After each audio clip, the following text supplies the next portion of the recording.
I didn't know why I said yes to the lake trip. Maybe I was tired of the loneliness, or maybe I just didn't want Ryan to stop inviting me. We'd been friends since high school. He was all energy and noise, the kind of guy who filled a room just by walking into it. Me? I was the quiet one. The one who smiled more than he spoke and lived mostly inside his head. So when Ryan texted me out of the blue, asking if I wanted to spend a week at his family's lake cabin, I hesitated. Not because I didn't want to go. I did. But the idea of being surrounded by his family, his memories, his world, it felt like stepping into a place I wasn't sure I belonged. Still, I packed my bag. A part of me hoped that maybe being somewhere new would help me feel something new too. The cabin was just like I imagined it. Wooden beams, creaky floors, antlers on the walls, and the ever-present scent of pine and lake water. It was cozy in a way that made you breathe slower. Out back, the lake stretched out like a glass mirror, framed by pines leaning in as if they were whispering secrets to each other. It was beautiful, peaceful, and intimidating. On the second day, as Ryan and I were on the porch playing cards, someone stepped out behind us carrying a tackle box. I turned, and that's when I saw him.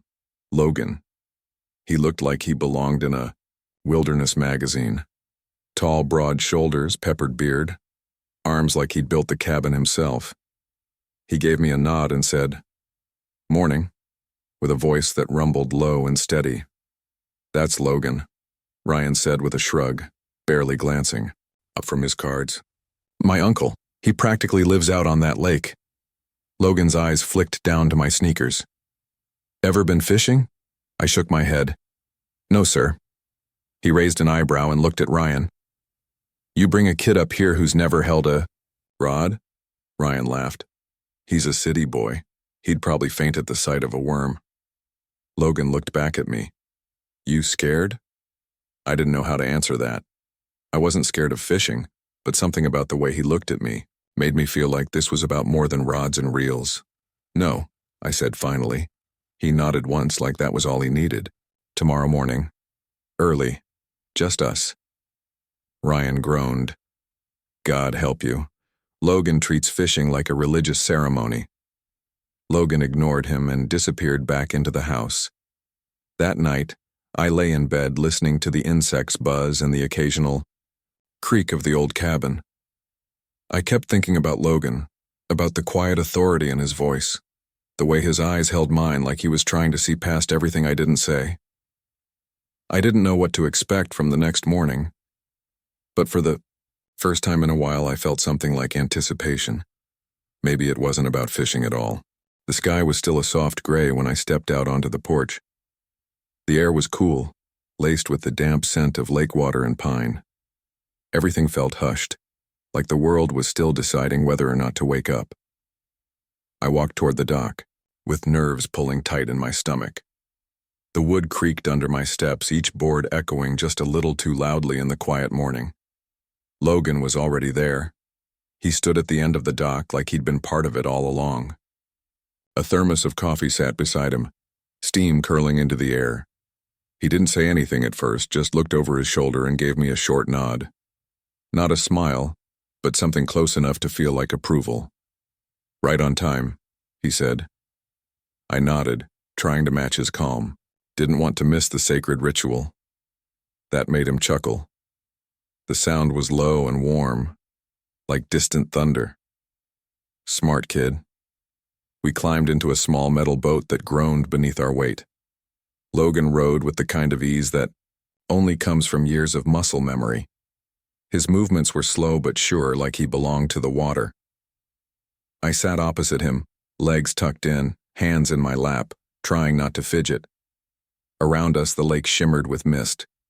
The trees reflected perfectly in the still surface, as if the world had been turned upside down. "Beautiful, isn't it?" he said without looking at me. I nodded. "Yeah, peaceful." He glanced up. "Not used to quiet, are you?" "Not really," I admitted. "Back home, there's always noise, traffic, sirens, people yelling." "Noise doesn't mean life," he said simply. "Sometimes quiet's the only place you can hear yourself think." I didn't respond, but the Words landed somewhere deep. When we stopped in the middle of the lake, Logan handed me a fishing rod. He didn't say much, just gave a few instructions. How to grip, how to flick the wrist, what to watch for. I tried to follow, but it was awkward. I could feel my body resisting, unsure of what it was supposed to do. I didn't want to mess it up in front of him. Here, he said, moving toward me. Let me show you. He stepped behind me and reached around, adjusting my grip. One hand on my wrist, the other guiding my elbow. His touch was rough but careful. I could feel the heat of his body just inches from mine, the way his chest lightly brushed against my back. It wasn't invasive, but it wasn't neutral either. It lingered.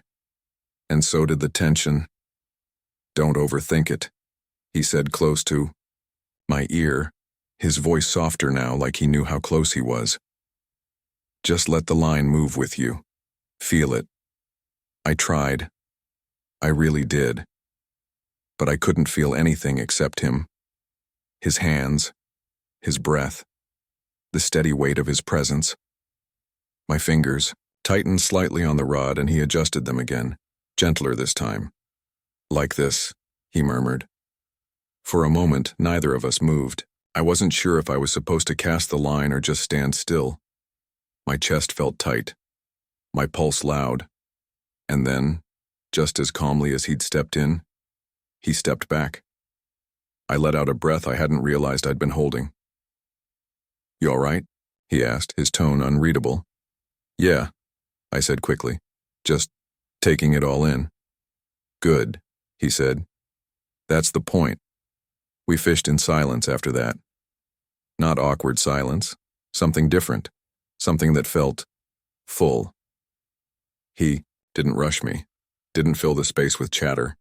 He just let me be. And for the first time in a long time, I didn't feel like I had to explain myself to anyone. I didn't catch anything, but Logan didn't seem to care. He asked me a few questions about school, about what I liked to do, about what came next. I didn't have great answers, and he didn't press. When I said I wasn't sure about anything, he just nodded like that was the most normal thing in the world. People move too fast, he said. Everyone wants to be certain, but life doesn't work like that. He said it so casually, but it stuck with me. Logan was nothing like Ryan. Ryan filled every space with his voice, his energy, his stories. Logan filled space by being still. He didn't need attention. He had gravity, the kind that pulled you in without even trying. I watched him out of the corner of my eye. How he sat, how he scanned the water, how nothing ever seemed to shake him. He looked like someone who knew exactly where he stood in the world. And yet, he looked at me like I wasn't invisible. Something about that hit harder than I expected. I cast the line again, just to do something with my hands, but part of me was still back in that moment when his hands had been on mine, when he had stood close enough for me to feel his breath. He'd said it was about feeling the line, but all I could feel was him. The sun had started to burn off the mist and light spilled across the surface of the lake in quiet golden waves. Our fishing lines drifted silently over the water. There was a calm to it all, the kind that made your thoughts rise to the surface, uninvited. Logan sipped his coffee from the thermos and looked out over the stillness. Then he asked, not suddenly but like it had been on his mind for a while, "What are you studying?" I shrugged. Not sure anymore. I'm in communications, but I don't know if it's what I want. He nodded without judgment. A lot of people don't know, but they pretend they do. I just feel kind of behind, I said. Like everyone else has this map, and I'm still trying to figure out which direction is up. He cast his line again and let the silence sit for a moment. I've felt that way too, he said, eyes still on the water. Still do sometimes. That surprised me. He seemed so settled, so grounded. Really? I asked. Logan glanced at me. Yeah, I didn't figure out who I was until I'd already built a life that didn't really fit me. I let that sink in. There was a weight to his voice. Not regret exactly, just truth. I didn't want to press, but he kept going. When I was younger, he said, I kept trying to live a version of myself that made sense to other people. The kind that got nods and approval. but it never really felt like mine. I looked down at my hands. Something in my chest shifted, a knot loosening just a little. I think I'm still doing that, I admitted. Trying to be what people expect, even if it doesn't feel right. He didn't look at me right away, but I felt his attention sharpen. Not in a harsh way, just focused. You don't have to have everything figured out right now, he said. The hard part isn't the answers. It's letting yourself ask the real questions. There was a pause, a long, gentle one. Then he added, and letting yourself wait for the honest answers, even if they take time. I turned to him slowly, unsure what I'd find. But Logan wasn't staring me down or trying to dig into me. He was just there, fully present. Like he could see the storm just under my skin and didn't flinch from it. Do you ever feel like you're carrying something? I said quietly. But you don't have the words for it yet? His jaw tightened just slightly and he gave a small nod. Yeah, I know that feeling. The boat rocked softly under us. Water lapped against the sides. Everything else was still. I glanced over as Logan reached into the cooler for a bottle of water. He handed one to me and opened his own, drinking deep. Then, without a word, he pulled off his flannel shirt. It was probably practical. The sun was rising higher, and it was getting hot. But the way he did it was so unbothered, so unapologetic. His body was all strength and stories. Muscle, sun-worn skin, a few old scars. It was the kind of body that had lived, really lived. I looked away, pretending to focus on my line, but something buzzed under my skin. A strange electricity. I didn't want to stare, but I could still feel him. Could still see the edge of him out of the corner of my eye.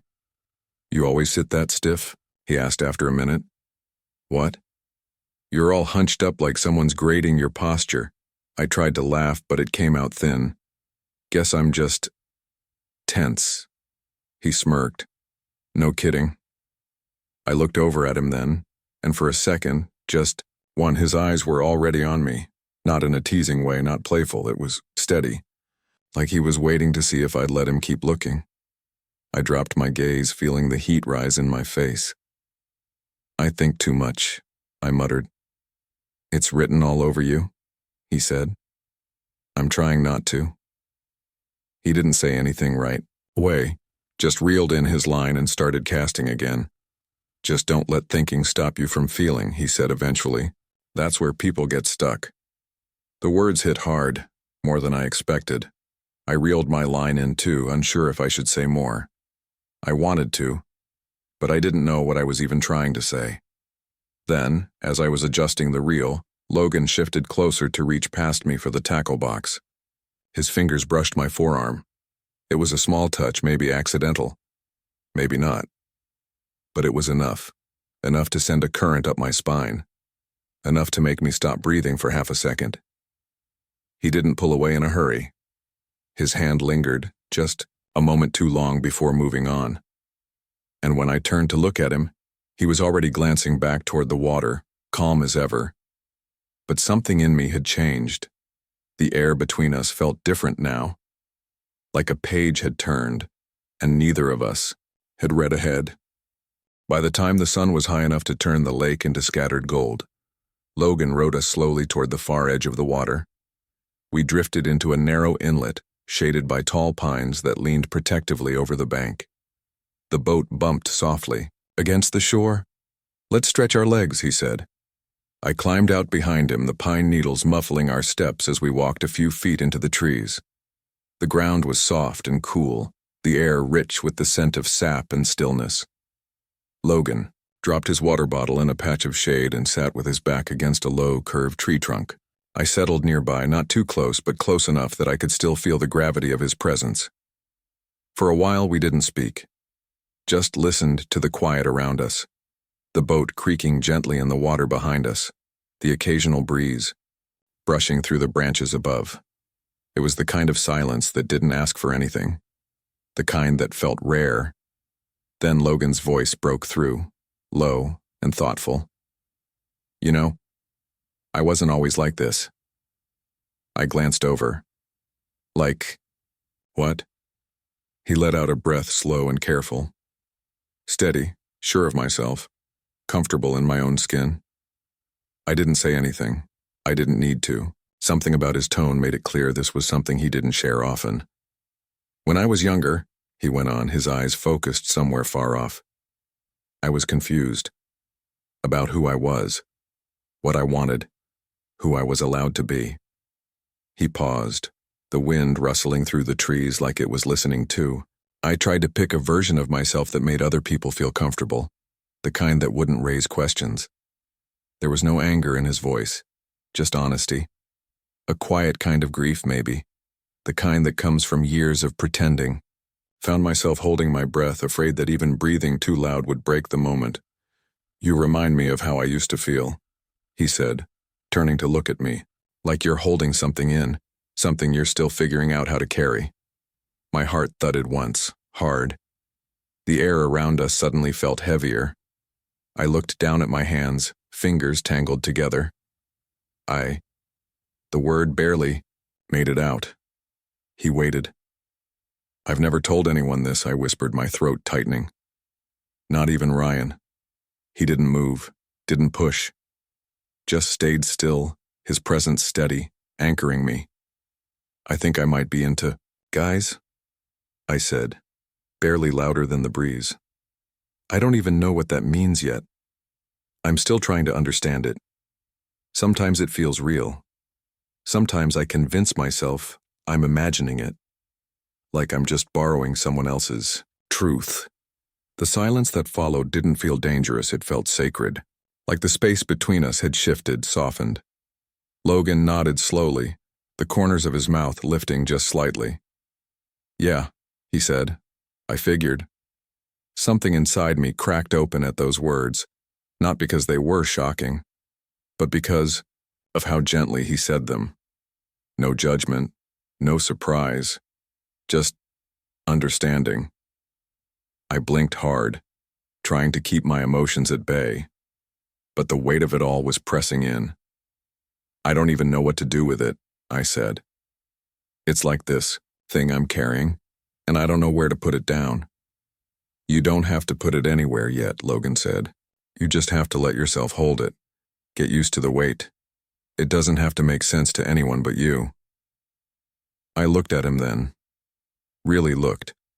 He wasn't offering me a solution. He wasn't trying to fix me. He was just here. And that was enough. Is that what it was like for you? I asked. Back then? He nodded. It was harder to talk about. I didn't know how. Didn't have anyone I trusted enough, so I buried it. And the longer I did, the harder it was to dig it back up. There was something heavy in the way he said it, but not bitter. Just lived in. I built a life around who I thought I had to be, he said. By the time I realized I wanted something else, I was already wearing too many layers of someone else's expectations. The sadness in his voice wasn't loud. It was soft, like something he'd made peace with but never forgot. But that doesn't mean you have to do the same, he added. A breeze moved through the trees and a few pine needles fluttered down between us. One landed on my cheek. Before I could brush it away, Logan reached over and gently swept it off with the back of his fingers. His touch lingered, not in a way that asked for anything, but in a way that said, "You're not alone." When his hand dropped, I felt the absence of it like a ghost. I didn't know what this moment was supposed to mean. I didn't know what he meant by any of it. But I knew I'd remember it, every word, every silence, every breath between the two. I feel like I've been holding my breath for so long, I said. Then maybe it's time to exhale, Logan replied. No one's rushing you. Not here. I didn't know if I was ready, but for the first time I wasn't afraid to find out. The sun was beginning its slow descent, casting long streaks of gold across the lake. The light had softened, the sharp heat of midday now a gentle warmth pressing against our skin. Logan stood and stretched, his back casting a long shadow over the pine needles. Neither of us spoke, but something had shifted in the air, an invisible thread between us, pulled tighter now, He reached for the cooler and gear, moving with the kind of quiet efficiency that didn't need words. I followed, him back to the boat, both of us stepping carefully over roots and fallen needles. The hush of the inlet wrapped around us like a blanket we didn't want to disturb. I climbed into the boat first, settling in as Logan pushed us off from the shore. The water lapped gently at the sides, a steady rhythm beneath our silence. I glanced at him across the narrow space between us.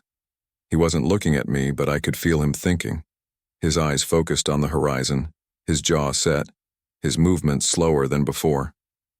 The ride back felt longer, even though it wasn't. Time seemed reluctant to move forward. The weight of everything unsaid pressed gently but constantly against my chest. I wanted to speak, to ask something, say something, but the right words didn't come. Instead, I watched him, the way his hands moved, the subtle tension in his shoulders, the stillness in his face. When the dock finally came into view, it felt like arriving at the edge of something, not just the shore, but the edge of whatever this day had been. Logan stepped out first and reached to steady the boat as I climbed onto the dock. My foot slipped slightly on the damp wood, and instinctively, his hand shot out, steadying me with a firm grip on my arm. I caught my balance, but neither of us let go right away. We were close now, closer than we'd been all day. His hand still holding my arm. My breath caught in my throat as I looked up at him. He was already looking at me. The moment stretched. There was nothing casual about it anymore. The warm air buzzed between us, thick with questions neither of us had asked. I could hear my heartbeat. I could feel the warmth of his skin through mine. His eyes searched mine, not hungrily, not urgently, but with a quiet, careful intensity, like he was reading something I hadn't fully written yet. His face tilted forward just a little. My breath stopped. I didn't move. Neither did he. And then, he stopped. The space between us held. He let out a slow breath, his fingers loosening, their grip on my arm before gently stepping back. His voice, when it came, was soft, steady. "You're not ready." The words weren't sharp. They weren't even sad. They were kind. "And that's okay," he added. I didn't know what to say. My chest ached in a way I couldn't explain. I nodded, slow and uncertain, not because I disagreed, but because something about his stillness made it impossible not to trust him. He didn't look away. He just stood there, allowing the moment to be what it was. No pressure, no push. Just a pause that had been offered instead of taken. Someday maybe I'd look back and wonder what would have happened if he hadn't stopped. But right then I was grateful he had. Because I didn't feel rejected, I felt protected, seen in a way I hadn't even seen myself yet. We walked up the dock slowly. The lake behind us glimmered with fading light, like it, too, didn't want to let go of the day. Logan carried the cooler and the rods. I had the small tackle bag slung over my shoulder, my fingers brushing the worn fabric like it could tether me to the stillness we'd just left. When we reached the end of the dock, I turned to grab the gear bag from him and our hands touched again just for a second. We both paused, not dramatically, just enough to feel the weight of the contact. Then, once again, he let go first. He stepped aside, giving me space. The air felt different now, not tense, but delicate, like we were both aware of how close we'd come to something we didn't have the words for yet. Logan handed me my jacket. His fingers brushed mine in a final, feather-light touch. "I'll carry the rest," he said. "You go ahead. Ryan's probably wondering if I made you clean the fish that don't exist." Smiled at that, even if it barely reached my eyes. There was something comforting in his return to normalcy, like he was letting me step back into the world gently. I turned toward the gravel path that led to the cabin, but before I disappeared around the trees, I looked back. He was still standing there, the lake behind him, bathed in the soft gold of late afternoon. He didn't wave, didn't smile. He just stood, calm and unmoving, like a moment caught between breaths. And somehow, that was enough. Whatever had passed between us on that dock, It belonged to us now. A secret folded between sunlight and silence. Something I would carry with me, not because it ended in something romantic, but because it didn't need to. Because for the first time, someone had seen me, really seen me, and chose to give me space instead of asking for more. That was its own kind of love, quiet, honest, unspoken. The gravel crunched under my shoes as I made my way back toward the cabin. The sun was low now, filtering through the trees in long golden bands. Everything looked warmer, softer, like the whole world had exhaled. I felt quiet inside, not the usual kind of quiet I carried around with me, but something deeper, stiller, heavier. When I stepped up onto the deck, Ryan was sitting barefoot in one of the lounge chairs, a bag of chips crumpled in his lap, phone in hand. He looked up and grinned like nothing had changed. "You two survive out there?" he asked, crunching loudly. "Barely," I said with a small laugh, setting the tackle bag down. "He only made me row halfway across the lake and back." Ryan rolled his eyes. "Classic Logan. Bet he gave you a 2-hour lecture on the philosophy of fishing." "Something like that," I said, forcing a smile. Logan came up behind me, his voice easy and unreadable. "He did all right. Didn't even drop the rod." "Wow," Ryan said, giving me a mock applause. "A city boy with coordination who knew?" I laughed again, lighter this time, but the noise felt borrowed. I couldn't stop thinking about the doc, about Logan's voice when he said "you're not ready," about how steady he'd been, how he hadn't flinched even once. I told Ryan I needed a shower and slipped inside before the conversation could go anywhere else. The cabin was cool and dim, the scent of pine wood and lake air hanging gently in the stillness. In the bathroom, I stood under the spray of warm water longer than I needed to, letting it run over my shoulders, my neck, my face. Trying to quiet the swirl in my head. Nothing dramatic had happened, not really.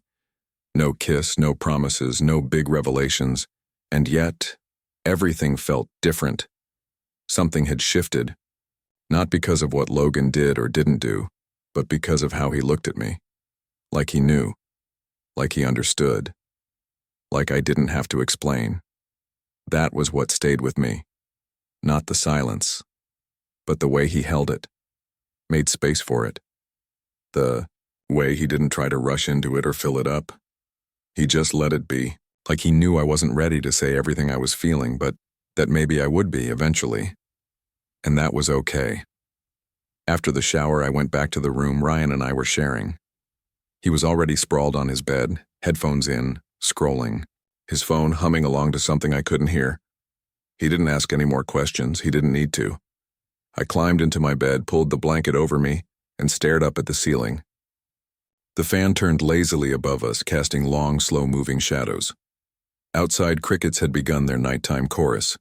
A loon called out across the lake, long, low, and echoing.